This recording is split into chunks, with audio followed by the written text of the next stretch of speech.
Hey, welcome back, guys. My name is Meshach. I'm a pastor at Friendship Church in Wyoming, Ohio. And in this video, I'm going to be continuing a conversation on how to deal with implicit bias, especially in the area of race.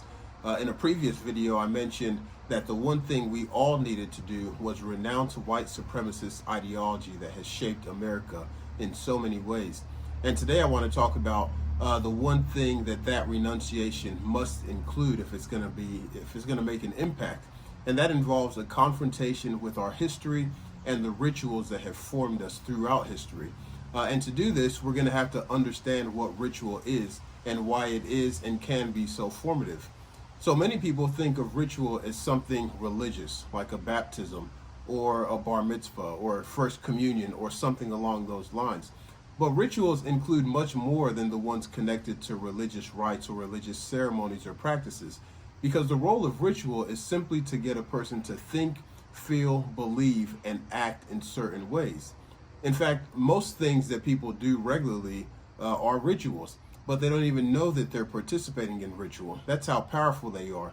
For example, every Saturday in the fall, my family and I sit down to watch Ohio State play football. And as a result of this ritual, my kids, who don't understand the game of football that much, love Ohio State, and they hate that team up north. We're raising them well. Another example is Amazon.com. They've almost perfected the art of ritual, because when you get to the homepage, everything is set up to get you to think, feel, and act in ways that will lead you to spend your money on their product. And as we all know, it works spectacularly, doesn't it? Okay, so what does this have to do with renouncing white supremacy? Well, white supremacist ideology isn't taught overtly, is it? But it's taught subtly and indirectly. It's taught ritualistically. For example, you don't need to have ever experienced violence at the hands of a black person to come to the conclusion that black men are dangerous, right? All you need to do is engage in the ritual of watching nightly news channels that highlight every time a black man commits a crime. And then guess what? You'll begin to believe that black men are dangerous, not based off of your experience, your real experience, but based off the ritual. And this was especially true in the days of Jim Crow laws. Much of life in America ritualized white supremacist ideology by inviting people to participate in normal things that taught them to believe certain things about their own race and about other people's race. For example, we've all seen the signs on restaurants that used to read whites only. But think about this. There's still many people alive today who routinely ate at or were turned away from those restaurants. The same is true for banking, education, buying a home, and many other normal things in life, normal practices in life, the stuff that we do on a daily basis. In other words, typical American practices were ritualized in such a way that doing something normal like drinking from a water fountain or going to a swimming pool on a hot day communicated a message about who is superior and who is inferior. And if you want to get a more expansive picture on how pervasive this was in America, I'd encourage you to watch this 20-minute video that offers a very enlightening summary. And I'm going to post a link at the end of this video for those who are interested in learning more. Now, some people will say times are different now and segregationist policies and practices don't exist anymore. Well, that may be true to a degree, but you know what still does exist? The people who grew up being formed by those rituals. Indeed, many of the people who now run the country are people that were shaped by these rituals. But even if they aren't running the country or the world, many of them have children and either intentionally or unintentionally passed along those thoughts, feelings, and beliefs that formed them as they grew up in the days of Jim Crow America. James Baldwin was right when he said, "The great force of history comes from the fact that we carry it within us." Okay, so what can we do? Well, the first thing a person must do is recognize the force of history that's within you, that's on your life. For some people, this means recognizing that history has been rigged in your favor, and for others, it means recognizing that history has been rigged against you. I heard one activist put it this way. She said, American history is like a 400-year-old game of Monopoly in which white people got to roll on each turn while black people were told that they couldn't play. Then after 300 years, black people were finally allowed to play, but at that time the game was rigged, right? Because every time you would roll the dice, every piece you would land on belonged to somebody else, leaving you perpetually in their debt and incapable, barring a miracle, to get ahead in the game.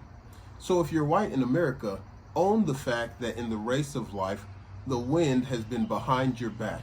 For some, it's been a gale force wind. For others, it's been a slight breeze. But historically, it's been in your favor.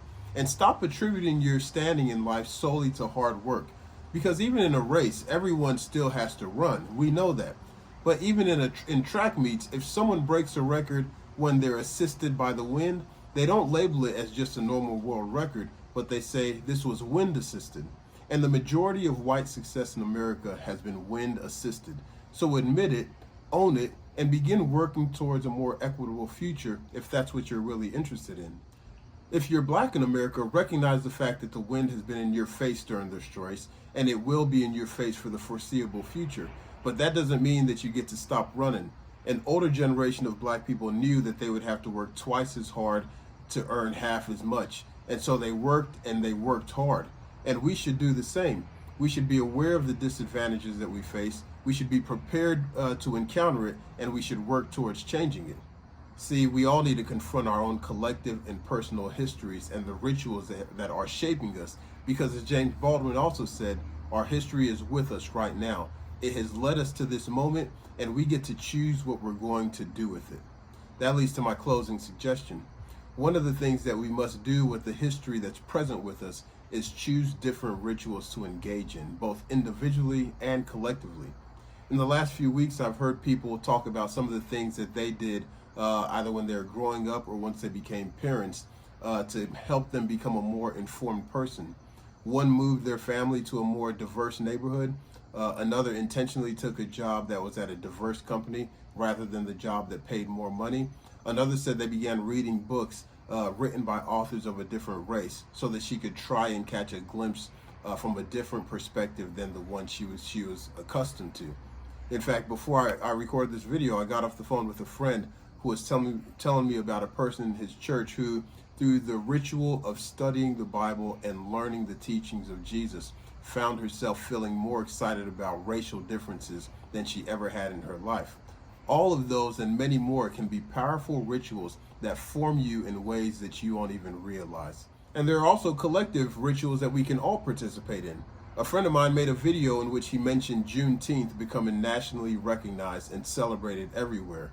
Can you imagine the impact this ritual would have in just one generation? If there were festivals and fireworks and cookouts to celebrate Black liberation? Because many people still don't know what Juneteenth is. So that kind of collective ritual could be powerfully formative in a short amount of time. Look, at the end of the day, it's up to us, isn't it? Most people talk about making the world a better place, but at the end of the day, they're just really concerned about making it better for themselves and for their tribe. But if you really want to work towards becoming a just person, then you must begin practicing justice in small and large ways. And this best practice through these rituals that form you in small and large ways. Well, thank you for tuning in.